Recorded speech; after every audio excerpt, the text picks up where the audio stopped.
तो welcome back अमृत की पाठशाला। तो आज की इस वीडियो में हम लोग शुरुआत करेंगे जहाँ पे हम लोगों ने लास्ट वीडियो ख़त्म किया था उसके बाद से, जो कि लास्ट वीडियो था पॉलिटी का और टॉपिक हम लोग कर रहे थे हिस्टोरिकल बैकग्राउंड। तो हम लोगों ने उस वीडियो में पढ़ा था रेगुलेटिंग एक्ट 1773 का, चार्टर एक्ट 1813 का, चार्टर एक्ट 1833 का।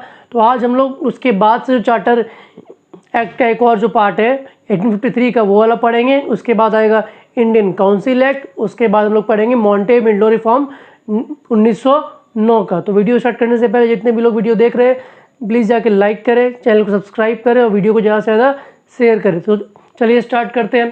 तो आज हम लोग पढ़ेंगे चार्टर एक्ट ऑफ 1853। 1853 का चार्टर एक्ट क्या था, ठीक है। तो पहला पॉइंट लिखा हुआ है, it separated the legislative and executive function of governor general council.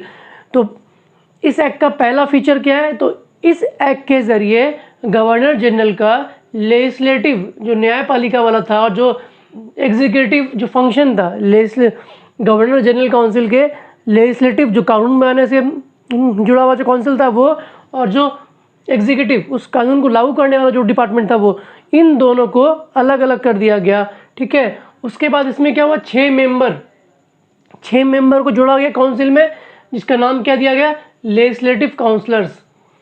तो इस एक्ट का पहला फीचर कि गवर्नर जनरल काउंसिल के लेजिस्लेटिव और एग्जीक्यूटिव फंक्शन को अलग अलग कर दिया गया, न्याय बनाने वाले फंक्शन को और उस न्याय को लागू करने वाले फंक्शन को अलग अलग कर दिया गया। और साथ में 6 मेंबर को ऐड किया गया जिसका नाम था लेजिस्लेटिव काउंसिलर के तौर पे काउंसिल में ऐड किया गया। सेकेंड फीचर क्या था कि जो लेजिस्लेटिव काउंसिल जो था उसको बोला गया इंडियन लेजिस्लेटिव काउंसिल। इस एक्ट में जो लेजिस्लेटिव काउंसिल था उसको क्या बोला गया, इंडियन लेजिस्लेटिव काउंसिल। और ये काम करता था एक मिनी पार्लियामेंट के तौर पे। ये जो लेजिस्लेटिव काउंसिल जिसको इंडियन लेजिस्लेटिव काउंसिल बोला गया, ये काम करता था मिनी पार्लियामेंट के तौर पे और सेम प्रोसीजर्स फॉलो करता था जो ब्रिटिश पार्लियामेंट में फॉलो होता था।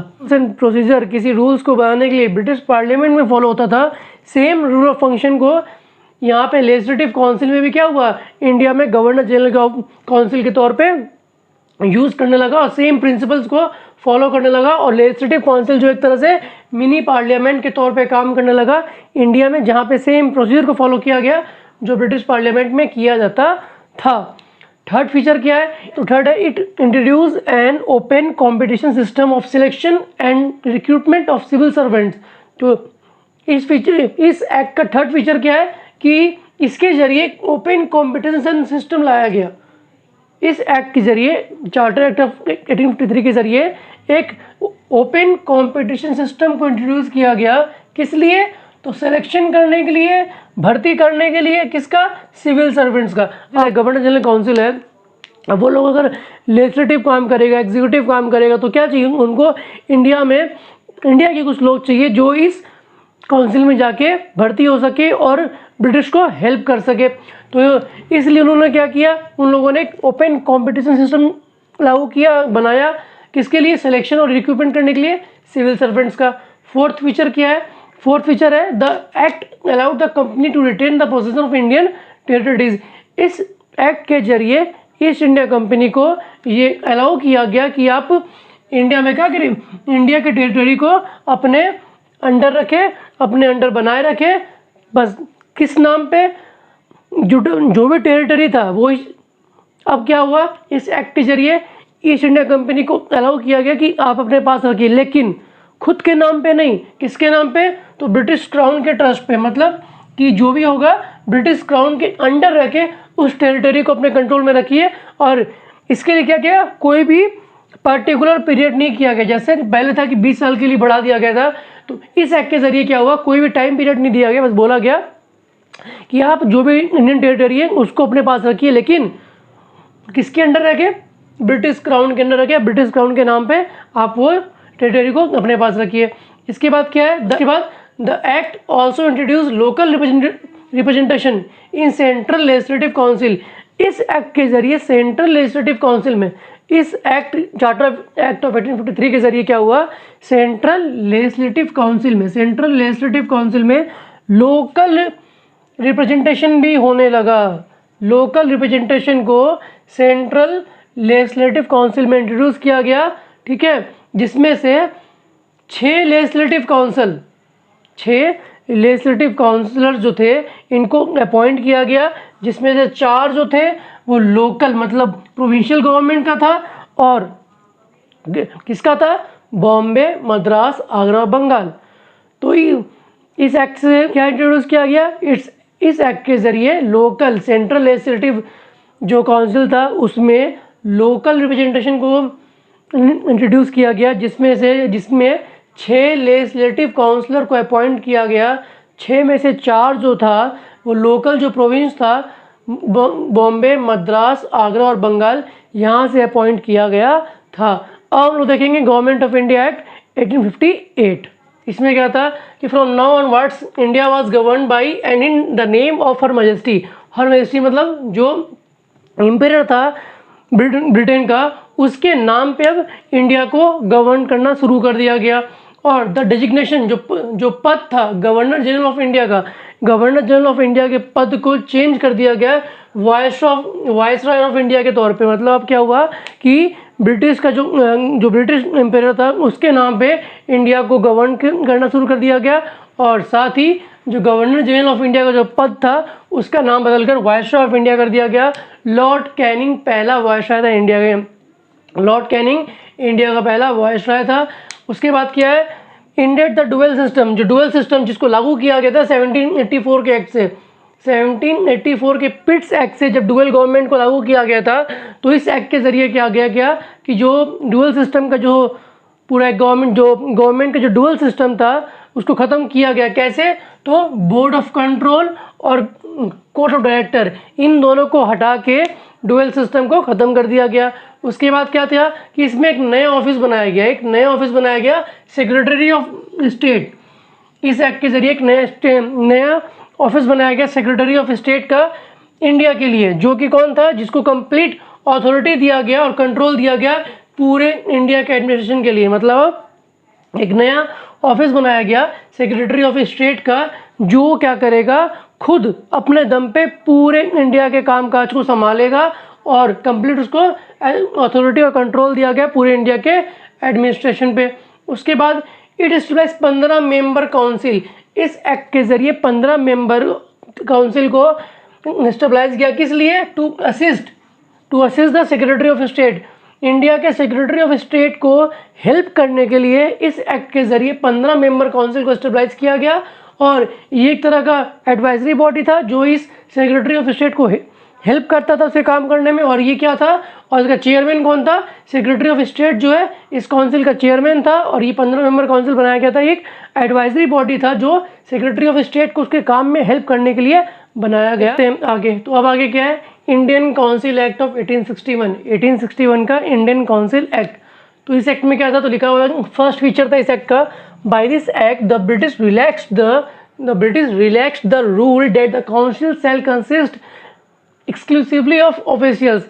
इस एक्ट के ज़रिए क्या हुआ, ब्रिटिश ने उस रूल को थोड़ा ढील दे दिया, जहाँ पे पहले रूल ये था कि जो काउंसिल है उसमें सिर्फ ब्रिटिश ऑफिशियल्स ही रहेगा, मेजोरिटी जो है वो ब्रिटिश ऑफिशियल्स का ही बना रहेगा। लेकिन इस एक्ट के ज़रिए क्या हुआ, उस रूल में थोड़ा ढील दिया गया और बोला गया कि इस जो काउंसिल है उसमें और भी मेंबर आ सकता है, और भी लोकल मेंबर आ सकता है। It permitted to include additional member, इसमें एडिशनल मेंबर को इंक्लूड करने का परमिशन दिया गया, नॉट लेस देन 6 से कम नहीं और 12 से ज़्यादा नहीं। मतलब अब इस रूल के ज़रिए काउंसिल में और भी मेंबर आ सकता है, और कितना मेंबर, 6 से कम नहीं होना चाहिए और 12 से ज़्यादा नहीं होना चाहिए। कितने साल के लिए, 2 साल के लिए आ सकता है, जिसमें से 1/2 जो भी मेंबर आएगा उसका हाफ क्या होना चाहिए, 1/2 क्या होना चाहिए, नॉन ऑफिशियल मेंबर होगा। मतलब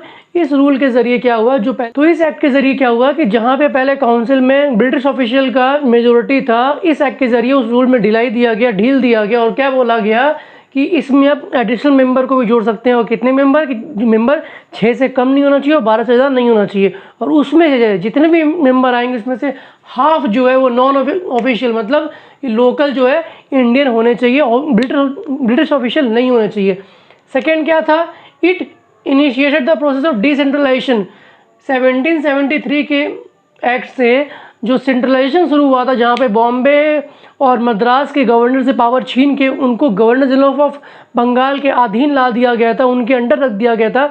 अब उसको फिर से क्या किया गया, उस सेंट्रलाइजेशन के प्रोसेस को डिसेंट्रलाइज करना शुरू कर दिया गया, मतलब फिर से अलग अलग कर दिया गया। तो इस एक्ट के जरिए क्या हुआ, डिसेंट्रलाइजेशन का जो प्रोसेस था वो फिर शुरू किया गया। कैसे किया गया, तो बॉम्बे और मद्रास प्रेसिडेंसीज को उसके लेजिस्लेटिव पावर को वापस देके इस एक्ट के जरिए फिर से डिसेंट्रलाइजेशन को शुरू किया गया। कैसे किया गया, तो बॉम्बे और मद्रास के प्रेसिडेंसीज को लेजिस्लेटिव पावर उसको वापस देके डिसेंट्रलाइजेशन, मतलब जो होता है पावर का बंटवारा, उसको शुरू कर दिया गया। और ये सेंट्रलाइजेशन कब शुरू हुआ था, तो 1773 के एक्ट से सेंट्रलाइजेशन का शुरुआत हुआ था। उसके बाद क्या है, it provided for the establishment of new legislative council for Bengal. इस एक्ट के जरिए ये क्या हुआ, तो इस एक्ट के जरिए नया लेजिस्लेटिव काउंसिल बंगाल, ठीक है, इस एक्ट के जरिए नया लेजिस्लेटिव काउंसिल का स्थापना किया गया। कहाँ के लिए, तो बंगाल के लिए। बहुत इंपॉर्टेंट पॉइंट है कि इस एक्ट के जरिए नया लेजिस्लेटिव काउंसिल का एस्टेब्लिशमेंट हुआ बंगाल के लिए, north west frontier province NWFP के लिए और पंजाब के लिए। जो और कब एस्टेब्लिश किया गया, 1862 में किया गया बंगाल में, 1866 में किया गया नॉर्थ वेस्ट फ्रंटियर प्रोविंस में, और पंजाब में किया गया 1897 में। तो इस एक्ट के जरिए नया लेजिस्लेटिव काउंसिल का एस्टेब्लिशमेंट किया गया बंगाल में, नॉर्थ वेस्ट फ्रंटियर प्रोविंस में और पंजाब में। कब कब किया गया, 1862, 1866 और 1897 में। आखिरी फीचर किया है, बाय दिस एक्ट, इस एक्ट के जरिए अब यहाँ से क्या हुआ कि इंडियंस को लेजिस्लेटिव पावर, मतलब लेजिस्लेटिव काम में इंडियंस को भी इंक्लूड करना शुरू कर दिया गया। तो इस एक्ट के जरिए क्या हुआ, Indians were associated with the law making process. तो इस एक्ट के जरिए लॉ मेकिंग प्रोसेस में, कानून बनाने के प्रोसेस में इंडियंस को इंक्लूड करना, इंडियंस को उस पूरे काम में जोड़ना शुरू कर दिया गया। 1862 में इसी दौरान क्या हुआ, लॉर्ड कैनिंग जो वायसराय था उस समय इंडिया का, उसने नॉमिनेट किया 3 इंडियंस को लेजिस्लेटिव काउंसिल में। 1862 में लॉर्ड कैनिंग ने लेजिस्लेटिव काउंसिल में, जो अब यहाँ पे क्या हुआ कि ब्रिटिश गवर्नमेंट जो है वो क्या कर रहे थे कि लोकल इंडियंस को न्यायपालिका में, कानून व्यवस्था में क्या कर रहे थे, वो लोग इंडियंस को ज़्यादा से ज़्यादा इंक्लूड करने की शुरुआत कर रहे थे। तो इसी क्रम में 1862 में लॉर्ड कैनिंग ने नॉमिनेट किया लेजिस्लेटिव 3 इंडियंस को लेजिस्लेटिव काउंसिल में नॉमिनेट किया। कौन कौन थे, तो वो 3 इंडियन थे, राजा ऑफ बनारस के राजा को नॉमिनेट किया, महाराजा ऑफ पटियाला के महाराजा को नॉमिनेट किया, और एक और थे सर दिनकर रॉय। तो इन तीनों को लेजिस्लेटिव काउंसिल में जो है इंडियंस को इंक्लूड किया। तो आज के इस वीडियो में हम लोगों ने चार्टर एक्ट 1853 को पढ़ा, उसके बाद गवर्नमेंट ऑफ इंडिया 1858 को पढ़ा, उसके बाद इंडियन काउंसिल एक्ट 1861 को पढ़ा। नेक्स्ट वीडियो में जो है हम लोग अलग अलग और भी जो है उसको देखेंगे, और साथ ही इस टॉपिक से जुड़े हुए जितने भी इंपॉर्टेंट क्वेश्चंस है, ये जो है पूरा पॉइंट वाइज है, आपको एग्जाम में डायरेक्टली इससे क्वेश्चन मिल सकता है। और जो बच्चा हुआ MCQ होगा इस टॉपिक से जुड़ा हुआ, वो मैं अलग से, ये पूरा थ्योरी पार्ट खत्म होने के बाद MCQ के जरिए पूरा इस टॉपिक से जुड़ा हुआ जितना भी क्वेश्चन होगा जो एग्जाम पॉइंट ऑफ व्यू से इंपॉर्टेंट होगा वो सब करवा दूंगा। तो चैनल पे बने रहे, वीडियो को लाइक करें, चैनल को सब्सक्राइब करना बिल्कुल भी ना भूलें, और ज़्यादा से ज़्यादा वीडियो को शेयर करें। तो मिलते हैं नेक्स्ट वीडियो में।